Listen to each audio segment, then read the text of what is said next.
In today's clip, I'm going to show you how to throw everything out the window and actually be totally in the moment and run after the girl and approach her and get a phone number when she's got a boyfriend. Stay tuned.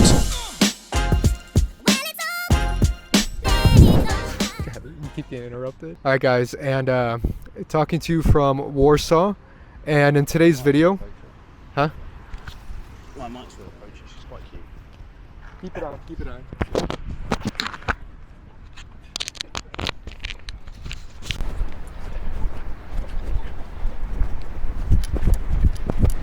Hey, excuse me. I just wanted to say hi. I thought you looked good, so I was like, oh, I need to take my chance. Okay. Speak English? Yes. Ah, nice to meet you. James. Nice to meet you. Oh, And you? I'm from Warsaw. Really? Yeah. You're the first person, you're like going like this, like I'm gonna, you're the first person I've met who's Polish here. Everyone seems to be Ukrainian. Ukrainian, yeah. Last year, when I was in Warsaw, because I come every year, everyone Polish. But Right. this year, I love pierogi. Ah, I have a okay. secret thing for pierogi and I always fuck up the pronunciation, Zubrowka. Zubrowka? The vodka. Zubrowka? Zubrowka. Okay. Zubrowka, no, but the brand Zubrowka. Yes, With I know. apple juice, I love this. I don't know, and people in Poland, they seem friendly, they seem nice. You have interesting eyes, like The Witcher. Did you hear this before? Yeah. Ah, this is like, Actually, yeah. everyone says, yeah, this by eyes, they look like The Witcher. And what about you? Are you studying? Are you working? Working What do you do? in finance. Really? Yeah. You don't look like typical finance I girl. know, but it's only work. You seem like a quite feminine girl, and I imagine Like finance, who? feminine, like girly girl. Okay. And a finance girl, I imagine, is like bossing the guy. Do you do this at work? You have like dual personality. Like in work, are you very bossy? Are you like with a really serious face? Serious. And then outside of work, you're like relaxed, eating pierogi, drinking Zubrowka. What else do you like to do? Shopping, gym? Yeah. Shopping, cooking. What type of cooking? Pierogi? No. Why? I Only love Italian. Italian. Why is everyone obsessed with Italy? Everyone in. I want to live in Italy. Did you date Italian man before? What? Did you Man? date an Italian man? No, Why not? I don't want to. What do you like? You like Polish man? No, I mean Italian boys You prefer boys or men? grow up when they are 30. And how old are you? 30? No, Younger. A lot younger, right? 21. no. You have the eyes of Witcher. It's like timeless, like Not super young vibes. 21. How old? I think super young. No. Yes, I think a lot younger than me. I'm very old. So, key point number one I see many men struggle with, which is they're in a conversation with their wing, they're having fun, and a cute girl walks past, and inevitably, because you're not fully paying attention, and because you're a bit nervous, you and your wing both look at the girl and you're like, and both look the other way, pretending like no one saw her. Reality is, every time we do this, we're selling ourselves short, right? We're not being honest. But the key point is, you've got to take responsibility for this stuff. Cold approach is hard enough as it is, and I think that's why guys love going out with wings, because it takes the pressure off, and I get that. But at the end of the day, the only responsibility you have is to yourself, right? And if you're banging the girls you want to be banging, kudos to you doing something right. And if you're not banging the girls you want to be banging, and if you're living in scarcity, you're doing something that needs to be adjusted. For most men, that's approaching more. That means actually going out with fewer wings and harnessing this as and training this as a solo skill set. You can see I was with Mr. M, the coach. We're about to sit down and film some content. The girl walked past. I dropped everything to run after the girl and take the shot. It's a very necessary thing to do. Don't get me wrong, I'm guilty of historically not doing this and not prioritizing chasing the girl. And look, there is a quote which I agree with, which is never trust a man who only talks about banging girls and chasing pussy, and never trust a man who never gets laid. There is a danger of becoming a very, very thirsty man with this approach that I'm talking about. If you take this as black and white thing where you're interpreting it as whatever you're doing at any one time, go and approach the girl. That's not what I'm saying. If you're with your family or you're just, you're having fun with some good friends and you're really not thinking about approaching and it's not your dream girl, don't feel guilty about not approaching. But I think a lot of guys at the beginning of this journey, what you need to do is you need to flip this on its head, because you found years and decades worth of time of wheezing out of approaching to pretty girls. girl, you need to flip that on its head and you need to overcompensate and approach actually when you're not feeling like it, when you're with a friend, when you're distracted, you need to basically take a leaf out of my book like I did here. What was the priority? Mr. M's a great guy. We were filming some content and it would have been useful, but she's a girl that I thought was very cute. I'm never going to see her again. Therefore, in terms of prioritizing your time, what's more effective? Obviously, it's to go for the girl. So I went for the girl. That's key point number one. Approach more. Don't use the fact you're doing stuff as an excuse. Take ownership for your dick. Take ownership for your balls. Take ownership where you want to put your dick, and take ownership for the fact you've been a puss most of your life, and take the action. That's what most guys need to do. So that's point number one. Take the fucking action. You guess my age. What would you guess? 30. Yeah, 30 more or less, más o menos. I think for you, like 23. You're young. You're super. You're 27. What is your secret? What is the secret? I want to know this. No, I know. I'm thinking. No, you don't have to make something up. Like, do you live like very healthy life, or what's the vibe? I eat Italian food, so I'm doing All day long, and you're super skinny. Mediterranean, yeah, diet. But this is the pasta, the pizza.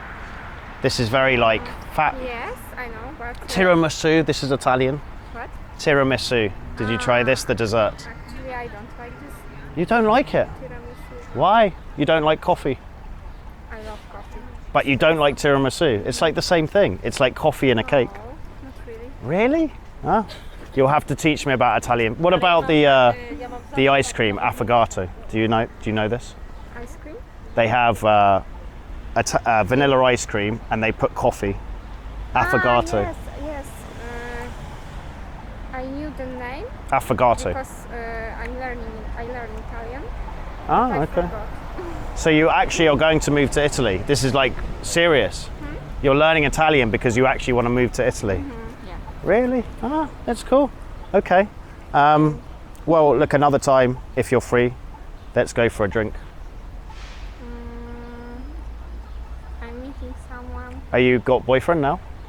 Not boyfriend, but Tinder. It's a little bit more serious. So Okay, well, let's do like this. I send you one message. If you reply, you reply. If you don't, no problem. Point number two, boyfriend objection at the end of a conversation. So this tends to be legitimate. When the girl throws out, I'm in a rush, I've got a boyfriend, blah, blah, blah, blah, blah, blah, blah, blah, blah, verbal diarrhea, smoke screen at the beginning of a conversation, usually that means, not 100% of the time, but usually it's a false objection. Usually. At the end of the conversation, what typically happens when a girl says she has a boyfriend, it tends to be legit, more legit than the beginning of a conversation, because validation is a coin of a female realm. Women want validation from men. A woman who has a boyfriend, usually what she'll do, and she likes you and she wants some attention and she does actually find you attractive, she'll let you talk the whole conversation, but you can usually tell she's got a boyfriend because she won't invest in the conversation. She won't ask you questions, she'll just sit there lapping it up, and it almost goes a bit too easily. She's like the world's most pleased audience, right? She's just sitting there like a Cheshire cat that got the cream, loving it, but not really asking questions, and then inevitably you get to the end of the conversation 5 or 10 minutes in, and she goes, oh, look, you're lovely, but I've got a boyfriend. You can start to see the patterns with this stuff. At the end of the conversation, when a girl says, I've got a boyfriend, many guys get put off with this. It's something that I had to overcome. It's something that students have to overcome. I've got no prescriptive advice on this because it's down to the individual. Some guys are very karmic and they just think, look, it's bad karma, fucking around. If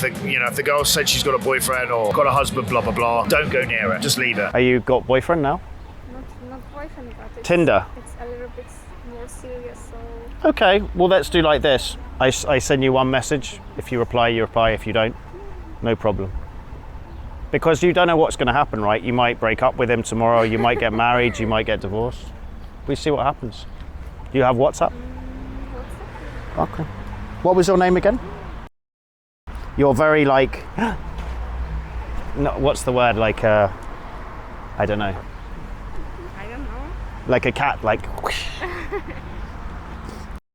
it's even But your, I have boyfriend. It's like more serious relationship. I send you 1 minute message. If you want to reply, you reply. If you don't, Okay. no problem. What's the number? Lovely to meet you. Lovely to meet you. You have very firm handshake, business handshake. My mentality used to be push through whatever happened and just try, because we live in a competitive world. So I'd reframe it and I'd say, look, you might break up with him tomorrow, you might get married, let me shoot you one message. If you want to come out, come out. If you don't, no drama. And my tone is not needy, no big deal. And what would often happen is I'd shoot her a message, she wouldn't reply, but then 2 or 3 months or even a year or 2 years later I've had it, the girl would send me a message out of the blue because she remembers me as the guy that approached her in that moment, right? Really emotionally imprints on women, and she was keen to see me. So you could do that approach. I'm thinking out loud. I actually believe that if a woman really wants to sleep with you, she won't tell you about the boyfriend until later, because she doesn't want to put anything as an obstacle in the way. And women aren't stupid. They know by saying boyfriend, it gets rid of most guys. That's my 2 cents. So there is no right or wrong way of dealing with this. It's down to a personal decision. Gun to my head, my advice would be, if you are starting out in this game and you need to push the boundaries and you need to test what's possible, I would say practice reframing. Like, oh, well, look, boyfriends come and go, or things may change. Let me grab your number anyway and shoot you a message. And if there's any shred of interest there, she'll give you the WhatsApp, right? Because it's not that big a deal. You can block someone on WhatsApp or just not reply. If I recall with this girl, I exchanged a few messages backwards and forwards with her and it fizzled out. I think she did actually have a boyfriend. She said that a few times. She goes, look, you're cute, but I do actually have a boyfriend. I don't really want to do anything that's going to cause problems with that. So I just left it. And then I remember getting a text about 7 months later out of the blue. And I remembered back and I was like, oh, it's this girl. And I was at anywhere near Europe at that time, so I just left it. That was the end of it. But it just goes to show that things can happen down the line. The other thing is the power of doing this. You forget the emotional impact this has on a girl, because for a lot of women, they've never had this before. A dude coming up and being charming and being confident and telling her she looks good and blah, blah, blah, making something happen. It's like a superpower. Hey guys, we got a brand spanking new community, loads of new resources, loads of the old content, loads of new content, loads of fucking cool shit on there, and it's all for free. And if you want us to help you with your current situation, figure out where you're at, where you want to go, and the most painless and effective way possible to get from A to B, depending on what A to B is, book a call on the link below and we'll be in touch. It's also completely free of charge. Sayonara.